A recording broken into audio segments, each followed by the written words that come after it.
La ley universal de la locomoción no puede fallar en este momento. Nós temos aqui um sistema de avaliação de desempenho, que está o tempo todo nos avaliando. E quem avalia, no final das contas, somos nós mesmos. Nós nos avaliamos uns aos outros, né? Não existe nenhuma tendenciosidade, nada, né? Nós nos avaliamos. E a gente pergunta assim, vem cá, o seu líder está te ensinando? Não. Então o líder não ensinou, acabou, só isso, né? Então são perguntas muito objetivas, né, para a gente poder avaliar as pessoas. E essas avaliações, elas são feitas em cima dos nossos valores. Tá? Agora, todos os nossos valores, sem exceção, são valores éticos. Né? Por exemplo, quando você coloca um valor, queremos ser éticos. Não, queremos ser éticos é uma obrigação. Todos os nossos valores são definições éticas. Né? Então, deixa eu explicar para vocês aqui. O que é ética? Então, vou definir para vocês. Ética é amor ao próximo. Ponto. Acabou. Só isso. Tá? Qualquer coisa que você for fazer, pergunte a você mesmo, eu vou prejudicar alguém agora ou no futuro? Se você achar que vai prejudicar, não faça, porque não é ético. Não é? É melhor assim. Nem sempre esse julgamento é fácil. Porque muitas vezes a gente faz algumas coisas que vão prejudicar o próximo e a gente fica desarmado. Por exemplo, na hora que eu dirijo meu carro, eu estou conscientemente prejudicando o próximo no futuro, não tem jeito. Estou poluindo. Mas são certas condições éticas que, na minha sociedade atual, eu posso até lutar contra, mas não há muito como eu parar. Certo? Então, a ética é um negócio assim um pouco, que não é branco e preto, não. Tem uma parte cinza. Né? Então, nós temos que olhar essas coisas com muito cuidado. Então, se nós aceitamos que ética é amor ao próximo, né? Então vocês vão perceber o seguinte, ética é a consideração pelo outro. Consideração pelo outro. E aí, se você tentar fazer uma escala de considerações, e você colocar aqui 0, é o cara que não tem nenhuma consideração por ninguém. E aqui 100 é uma pessoa que tem a consideração máxima pelo seu semelhante. Você vai encontrar um psicopata assassino aqui e você vai encontrar um santo aqui. O que nós queremos aqui é fazer algumas definições de valores para colocar assim, olha, nós aqui na Falcone temos esses valores para vocês se posicionarem na escala mais ou menos aqui. A gente não está exigindo que ninguém seja santo, mas também nós não queremos nada que se aproxima da psicopatia. Você entendeu como é que é, né? Então, nós temos nossos valores. Eles não são fixos. Amanhã ou depois, vocês, os sócios, e vocês podem se juntar, falar, vamos agregar mais 1 ou 2 valores, vamos cortar esse outro aqui. Ótimo. Agora, o que nós temos é que entronizar esses valores, para que nós possamos alinhar o nosso comportamento numa faixa ética, que é a faixa aceitada por todos nós. Esse é o limite de comportamento que nós aceitamos, né? Então, eu trouxe aqui uma cola, né? Está aqui, ó. Valores Falcone. Isso é uma colinha que eu trouxe, porque eu vou discorrer rapidamente sobre todos os valores. Por que eu trouxe essa cola? É porque eu não sei de cor. Não precisa saber de cor. Você já pensou? Você está diante de uma situação, aí você fala com o cara assim, peraí, que eu vou tomar uma decisão aqui, deixa eu ver meus valores aqui. Né? Não dá. Né? Então, você tem que estar com os valores entronizados. E vocês ouviram ontem aqui, tanto o Jorge Paulo como o André, como também o Bernardo, enfatizar muito isso. Valor é um negócio que você tem que estar repetindo o tempo todo, dando feedback o tempo todo, dentro dos grupos, uns ajudando os outros, falando, pô, você não podia ter feito isso, pô. Você está prejudicando a gente. Ô, fulano, você não podia ter falado isso, poxa. Você está prejudicando a sua organização. O feedback tem que ser dado no ato. Isso não tem nada demais, pô. Não é briga, não. É só um feedback. Você está ajudando o cara a ser ético. Então, nós temos que nos ajudar uns aos outros para que a gente entronize isso. E isso também é válido na família. Nas suas famílias, com os seus filhos. É a mesma coisa.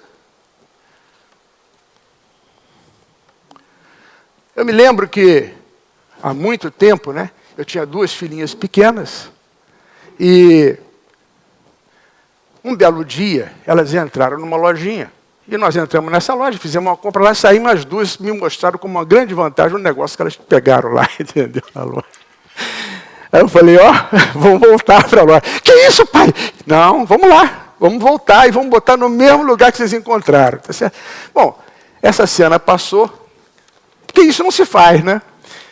E hoje, uma delas, já com 42 anos de idade, falou, papai, aconteceu a mesma coisa com minhas filhas, eu fiz as 2 voltar para a loja e colocar no mesmo lugar. Porque isso é construção de valores. Porque não dá, pregação não dá. E se eu ficar fazendo pregação aqui, não adianta nada, gente. Tá certo?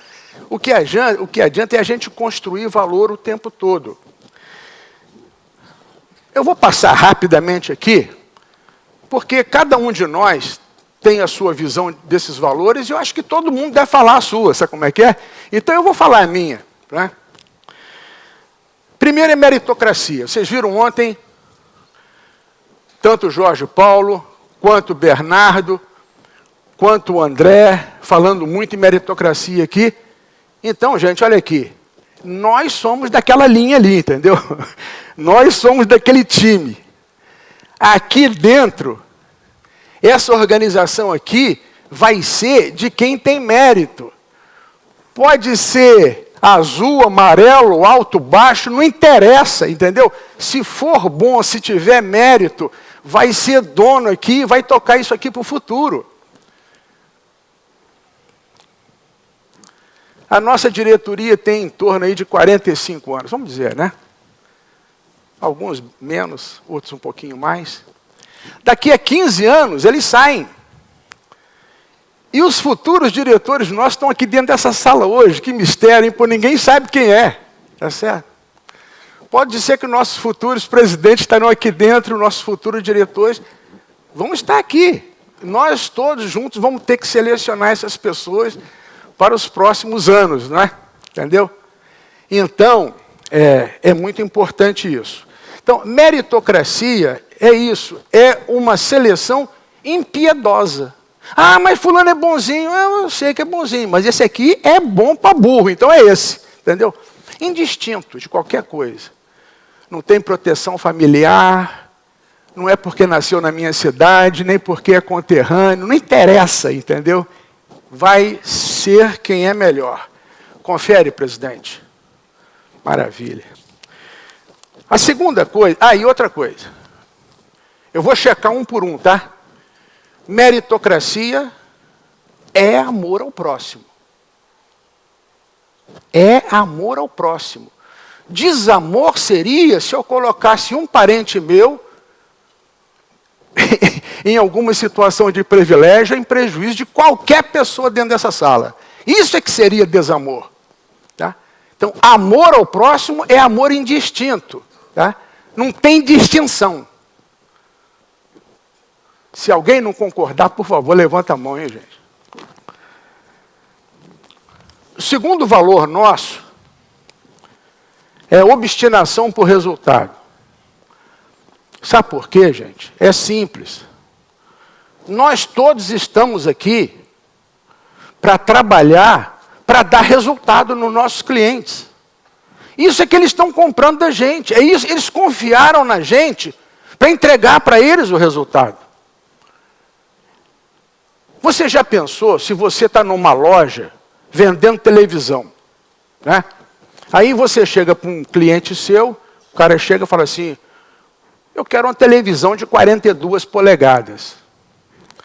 Aí você fala, perfeitamente, eu vou te dar uma televisão de 42 polegadas, o senhor passa ali na caixa, são R$2.000, e eu vou mandar embrulhar. O cara vai lá na caixa, paga R$2.000 pela televisão, e aí vem cá buscar a televisão. Aí você vira para o cara e fala assim, escuta, olha, 42 não deu, mas eu estou te dando uma aqui de 38, que é beleza, tá? Não, mas eu comprei de 42, não, mas 38, olha rapaz, vai numa boa aqui, essa televisão é ótima. Conversa fiada, velho, eu comprei de 42. Obstinação por resultado é o seguinte, é você entregar o que vendeu, pronto, é só isso. Ou então não vamos vender. Por que nós temos obstinação em fazer boas propostas? Para ter responsabilidade pelo que nós vamos entregar para o cliente. Por isso é que a proposta tem que ser boa. Para a gente ter capacidade de chegar e falar assim, olha, nós vamos economizar 20 milhões aqui. E chegar no fim do contrato e entregar os 20 milhões para o cara, pô. Porque ele precisa daquilo na empresa dele. Né? Então, isso é obstinação por resultado, é responsabilidade junto ao próximo. Né? Eles confiaram na gente para entregar esse resultado. Nós vamos ter que entregar. Obstinação por resultado é isso. É amor ao próximo? Sem dúvida. Sem dúvida. Nós queremos dar resultado na educação no país, nós queremos dar resultado na segurança, nós queremos dar resultado para tudo quanto é lado. Quanto mais a gente der resultado, melhor para todo mundo.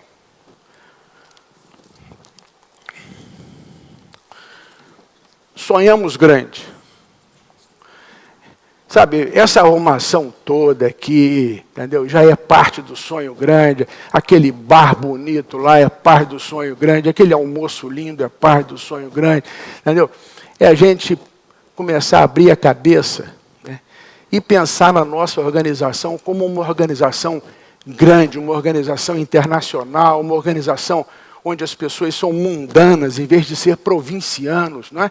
Então, nós queremos ter pessoas de todas as nações aqui dentro, convivendo, né? Trocar opiniões, ter equipes de várias nacionalidades. Eu me sinto muito orgulhoso de tudo isso. Né? Então, o que nós queremos é ser do mundo. Esse é o nosso sonho. Nós queremos ser a melhor consultoria do mundo e uma das 10 maiores. Né? Então, isso aí para nós é fundamental. Sonho grande é importante porque dá gosto trabalhar numa equipe que tem um sonho grande. Trabalhar numa equipe que pensa pequena é horrível. Você nunca sai do chão, entendeu? Você não voa. Transparência e franqueza. Gente, olha, as pessoas que me conhecem sabem que eu falo o que eu penso, tá certo? Lógico que tem que ter responsabilidade para isso, mas se for para ajudar a pessoa, eu falo o que eu penso. Né? Quem convive comigo sabe disso. De vez em quando dou até umas falconadazinhas, né? Mas assim, com muito amor. Né? Mas tem que ser com muito amor. Eu acho que eu não tenho inimigo aqui dentro. E olha que eu já dei falconada para burro. Eu não tenho inimigo. Tá certo? Porque eu chuto a bola, eu não chuto a canela, né, Flavinho? Flavinho é meu freguês, Edero. Disciplina. Gente, disciplina é fundamental. Se nós queremos construir a Falcone do futuro, disciplina é fundamental. Geralmente as pessoas pensam em disciplina como né, ordem armada e tal, não é nada disso não. Disciplina é, por exemplo, chegar na hora certa. Mas por que eu tenho que chegar na hora certa? É porque vai começar na hora certa para terminar na hora certa. 4 horas da tarde todo mundo quer ir embora. Hoje é sexta-feira. Tem avião que saía ou não é? O avião não vai ficar lá no aeroporto esperando ninguém. No entanto, hoje de manhã teve uma turma que atrasou. Isso é ético? Não é ético. Eu não posso concordar com uma coisa dessa, eu sinto muito. Ah, mas eu fui no clube A, dancei para burro, ótimo. Então, bota um despertador, acorda às 6 horas da manhã, mas quando for 9, tu tem que estar aqui, companheiro. Nem que seja cambaleante, entendeu? Mas vem. Cumprir horário as pessoas que me conhecem aqui dentro sabem disso. Eu chego antes em todos os compromissos. Eu não sei atrasar, porque eu tenho tanto amor pelo próximo que eu não sei atrasar. É uma desconsideração atrasar. É horrível.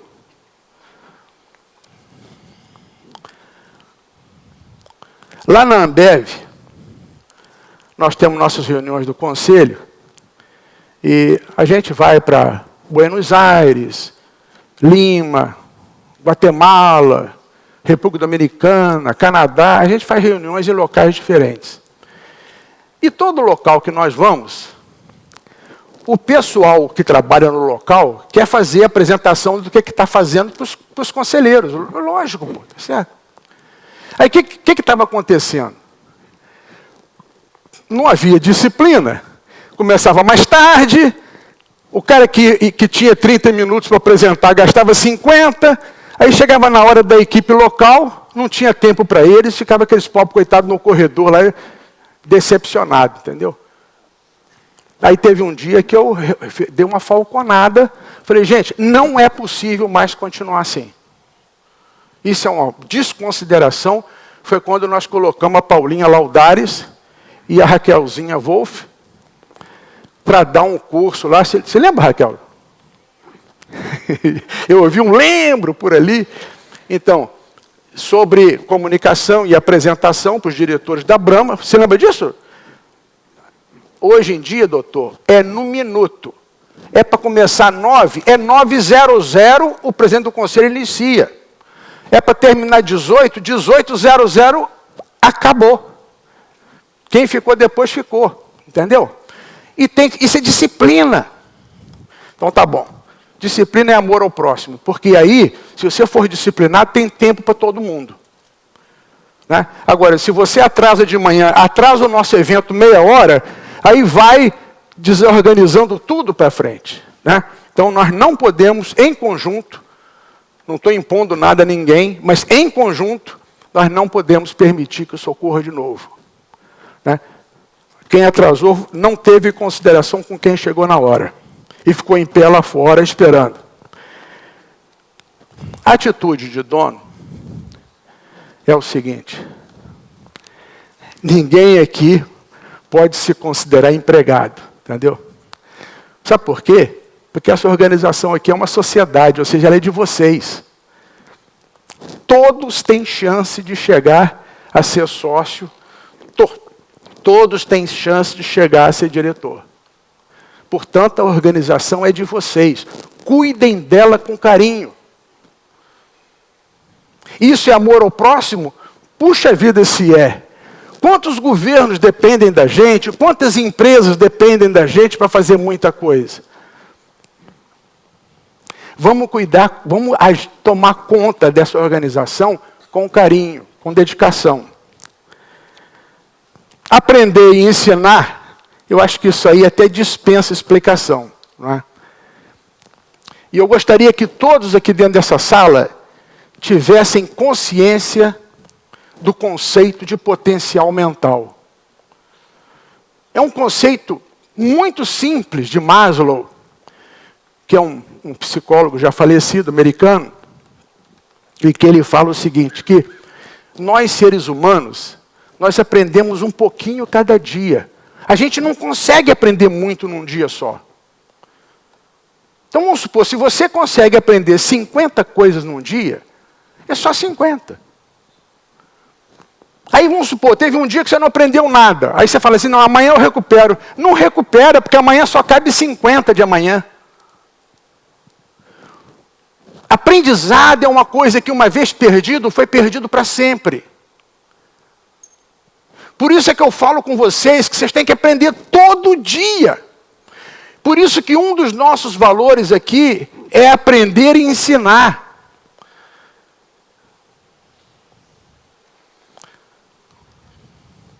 Porque um dia que você não aprende é um dia jogado fora. Se o líder ou o CLP do seu projeto, ou se você não ensinou o seu companheiro, ou se o seu companheiro um dia ensinou alguma coisa, naquele dia, companheiro, está perdido, é um dia jogado fora.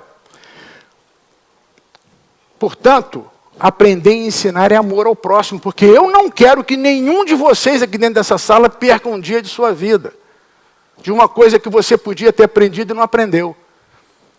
Nós temos que utilizar nossa velocidade máxima de aprendizado, porque assim a organização como um todo aprende. E outra coisa é o seguinte, a gente para aprender tem que ser humilde. Não sabe? Pergunta. É ou não é?